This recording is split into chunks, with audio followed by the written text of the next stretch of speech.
Santo Agostinho, doutor da Igreja. Origens. Seu nome era Aurélio Agostinho. Nasceu em Tagaste, uma cidade do norte da África dominada pelos romanos, na região onde hoje fica a Argélia, em 13 de novembro do ano 354. Filho primogênito, seu pai, chamado Patrício, era pagão e pequeno proprietário de terras. Sua mãe, pelo contrário, era cristã fervorosa, tanto que tornou-se santa, Santa Mônica, celebrada no dia 27 de agosto, um dia antes da festa de Santo Agostinho. Mônica sempre buscou educar o filho na fé cristã.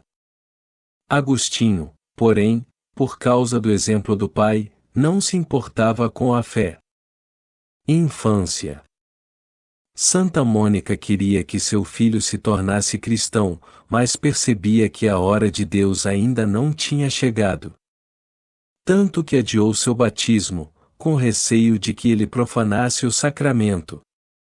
Aos 11 anos, Agostinho foi enviado para estudar em Madauro, perto de Tagaste.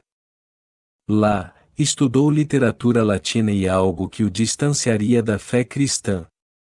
As práticas e crenças do paganismo local e romano. Juventude conturbada. Com 17 anos, foi para Cartago estudar retórica. Lá, embora tenha recebido formação cristã de sua mãe, passou a seguir a doutrina maniqueísta, que enxerga o mundo apenas como bem e mal, negada veementemente pelos cristãos. Além disso, tornou-se hedonista, ou seja, seguidor da filosofia que tem o prazer como fim absoluto da vida. 2 anos depois, passou a viver com uma mulher cartaginense, com a qual teve um filho chamado Adeodato. O relacionamento dos dois durou 13 anos. Durante todo esse tempo, Santa Mônica rezava pela conversão do filho. Passando por várias doutrinas, Agostinho tornou-se um professor de retórica reconhecido.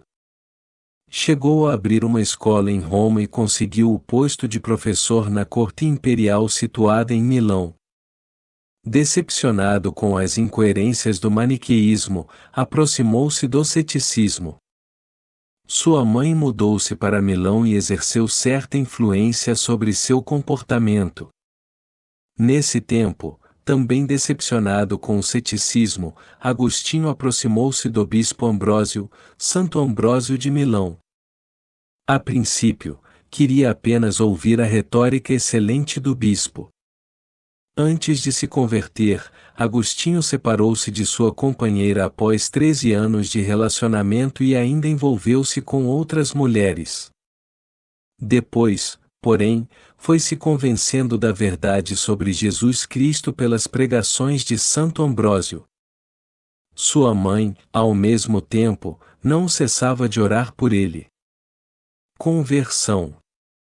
Depois das buscas incessantes pela verdade e de vários casos amorosos, Agostinho finalmente rendeu-se à coerência da mensagem de Jesus Cristo. Encontrou em Jesus o que não encontrara em nenhuma outra filosofia, em nenhum outro mestre. Assim, ele e seu filho Adeodato, então com 15 anos, foram batizados em Milão por Santo Ambrósio, durante uma vigília pascal. A partir de então, passou a escrever contra o maniqueísmo, que ele conhecia tão bem. Mas depois disso, escreveu obras tão importantes que o tornaram doutor da Igreja. Sofrimentos. Agostinho dedicava grande atenção a Adeodato, formando-o na fé e nas ciências humanas. De repente, porém, seu filho veio a falecer. Foi um grande choque. Por causa disso, decidiu voltar para Tagaste. No caminho de volta, aconteceu que sua mãe também faleceu. Agostinho menciona em suas confissões a maravilha e o alimento espiritual que eram os diálogos que ele tinha com sua mãe, Santa Mônica, sobre a pessoa de Jesus Cristo e a beleza da fé cristã. Esses diálogos foram decisivos para a sua formação. E agora, com a morte da mãe, muita falta ele sentiu dessas conversas restauradoras. De volta à terra natal. Depois de sepultar sua mãe, continuou decidindo sua volta para a terra natal. Ele chegou a Tagaste no ano 388. Lá, optou pela vida religiosa. Junto com alguns amigos de fé, deu início a uma comunidade monástica cujas regras foram escritas por ele mesmo. Deste embrião nasceram várias ordens e congregações religiosas masculinas e femininas, todas seguindo as regras e a inspiração agostiniana. Não se coloca uma lâmpada debaixo da mesa. O bispo de Hipona, percebendo a forte inspiração que Deus colocara na alma de Agostinho, convidou-o para ir junto nas missões e pregações. O bispo, já idoso e enfraquecido, vendo confirmada a sabedoria de Agostinho, ordenou-o como sacerdote, o que foi aceito com grande alegria pelos fiéis. E, depois, em 397, logo após a morte do bispo, o povo, em uma só voz, aclamou Santo Agostinho como bispo de Hipona. Ele ocupou o cargo durante 34 anos, derramando toda a sua sabedoria nas pregações, nos livros, na caridade para com os pobres, na espiritualidade profunda. Combateu heresias, tornou-se um dos mais importantes teólogos e filósofos da Igreja, influenciando pensadores até o presente. Foi aclamado doutor da Igreja e um dos padres da Igreja por causa de seu ministério iluminador. Entre os livros de maior destaque em suas obras, estão Confissões e Cidade de Deus, livros autobiográficos que se tornaram best-sellers ao longo de vários séculos e até hoje. Morte. Santo Agostinho faleceu feliz pela força da Igreja de Hipona, mas, ao mesmo tempo, triste, por causa da invasão bárbara em Hipona, motivo de grandes perseguições contra os fiéis. Sua morte ocorreu em 28 de agosto do ano 430.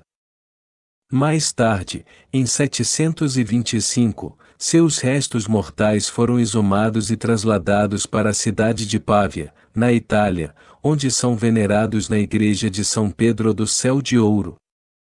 A igreja fica perto do local onde ocorreu sua conversão. Oração a Santo Agostinho.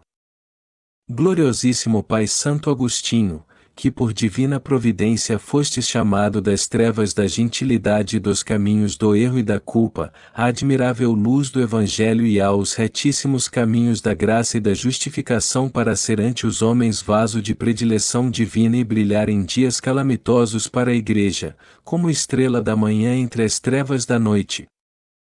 Alcançai-nos do Deus de toda consolação e misericórdia os sermos chamados e predestinados, como vós o fostes, a vida da graça e a graça da eterna vida, onde juntamente convosco cantemos as misericórdias do Senhor e gozemos a sorte dos eleitos pelos séculos dos séculos. Amém. Santo Agostinho, rogai por nós.